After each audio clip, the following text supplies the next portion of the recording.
The first thing I did is seen a newspaper ad.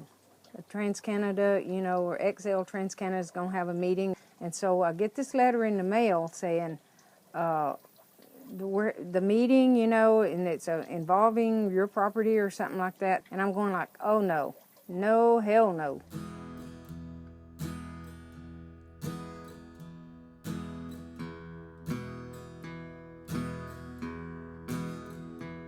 We're up against a $1 billion corporation, so it feels like they have infinite amount of resources.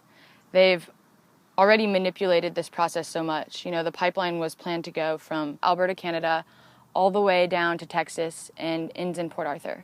And Obama didn't want to make a decision about that, and now they've done this thing where they've broken it up and are still starting construction on the southern portion that just runs from Oklahoma to Texas.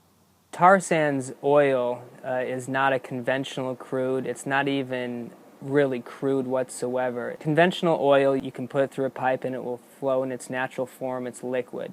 Tar sands is completely different. Tar sands is like peanut butter in its natural state. To give it the capacity to flow through a pipe, you have to melt it. You have to boil it, and then you have to dilute it. So you add all these chemical dilutants. Just like fracking, they inject it with toxic chemicals, and they don't want to disclose what it is to the people that live here, even though it crosses a bunch of our waterways. It is a huge carbon bomb. It takes way more water to use. It's 4 barrels of water to every gallon of tar sand oil that's produced. In Texas here, we're in a huge drought, so we really can't even afford that. Water is an issue here.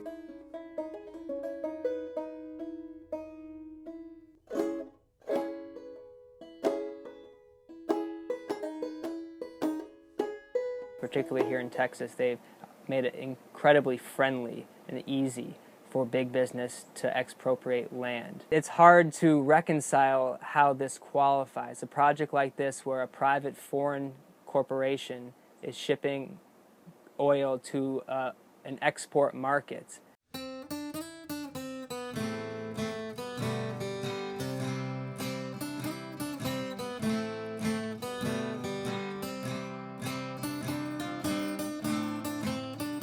The pipeline is going to take out the whole northwest side of the 60-acre natural preserve property. It's unacceptable. It ain't going to happen.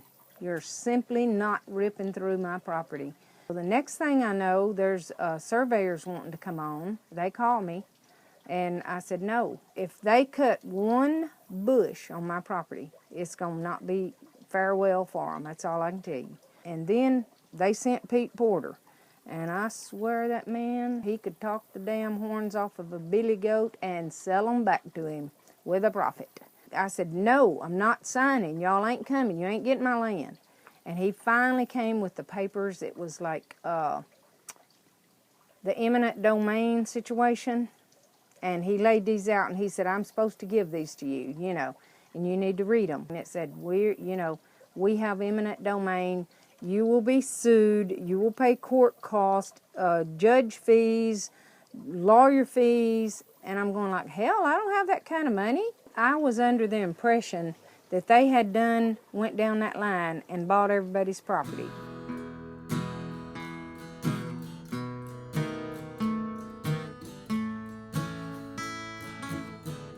I said, I do not want y'all. I did not want y'all from the beginning, but I am forced into signing these damn papers, and I still don't want y'all. My mother, my brother, and myself share this land.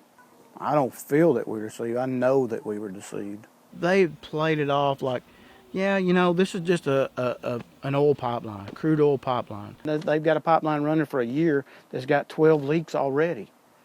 And they estimated the whole lifetime of this pipeline there'd be 11 leaks. And I've got the documents right here. And they told us that it was just going to be crude oil. It's just going to be straight crude oil. This stuff is going to kill us. Not if, but when there is a leak here. Companies putting money over people. I mean, money is the almighty. You know, that's what I hear. You have to have dollars. And you really don't. TransCanada came in, and the Child Advocacy Center I saw in the newspaper the other day, they're standing there with a big $5,000 check. This is pretty much a poor community here. When they bring checks for $5 grand, you know. It makes the front page of our paper.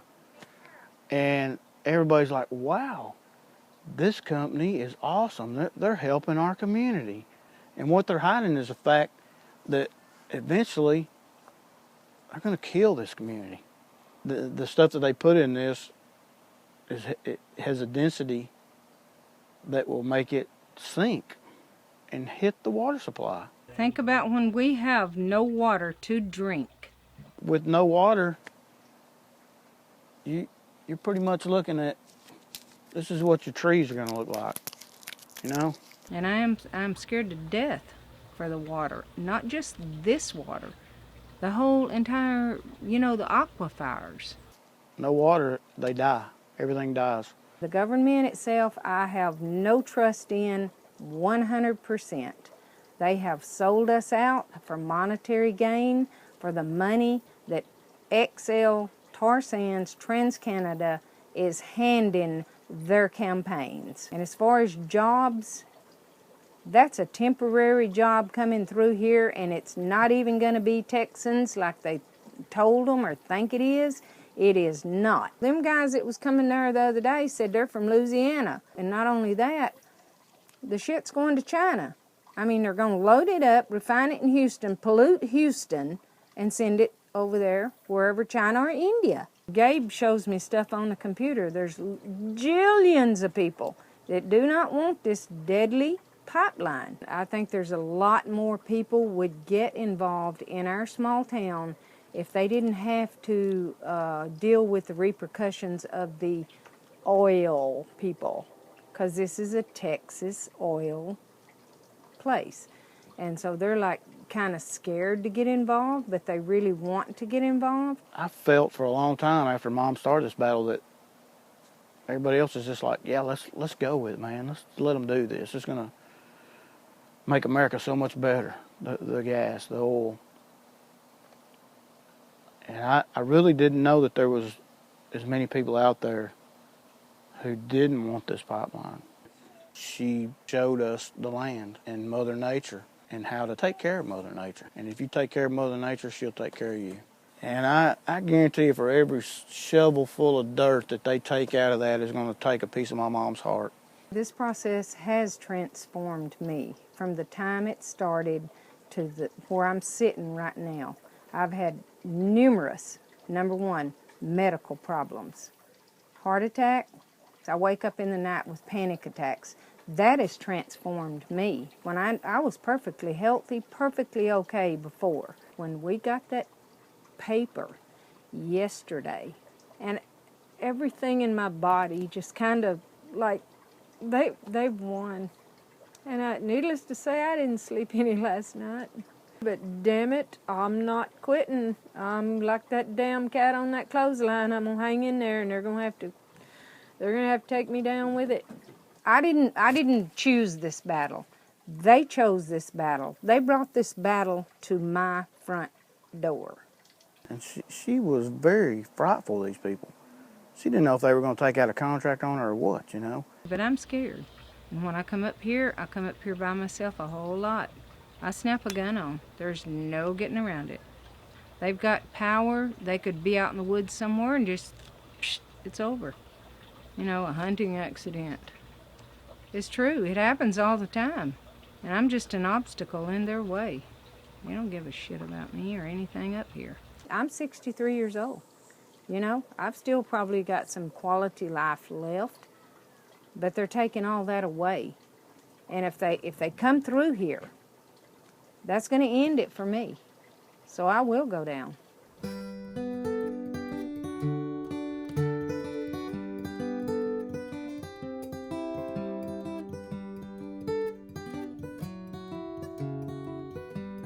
Stopping tar sands exploitation is a necessary condition for our future. And we're doing everything we can to directly resist the construction, so we're literally engaged in putting our bodies on the line in direct action. Bringing folks from mostly local in Texas and Oklahoma, but folks have traveled from as far away as West Virginia, Arizona, Missouri, to come together and be educated, trained on particular blockade tactics.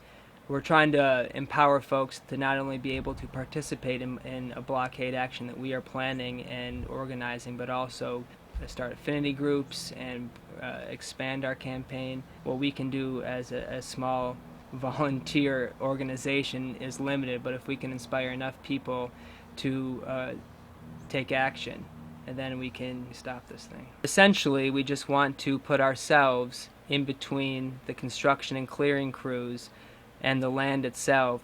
We really hope to just delay this thing out day after day after day until we have enough political will, until it becomes enough of an economic liability that the project isn't viable anymore. So every day for us is a win. People that never talk to each other are working together. Environmentalists and very conservative Tea Party members in the area. There's organized resistance to oil in Texas right now. And that's a power dynamic that TransCanada doesn't have. We certainly hope that we have supporters in solidarity standing out in TransCanada's headquarters and doing more symbolic things. But right here on the front lines, this is all we have left. So our bodies will literally be on the pipeline. I'm going to fight tooth and nail. The tar sands better get ready. I've seen a lot of scary things, and I'm not scared of these people. The risk that I will take for my family and my loved ones and this property, I have said it once and I will say it again. The risk I take is I'm going to be standing in the front lines. And if they kill me, they kill me. But I'm damn sure going to go down with a fight.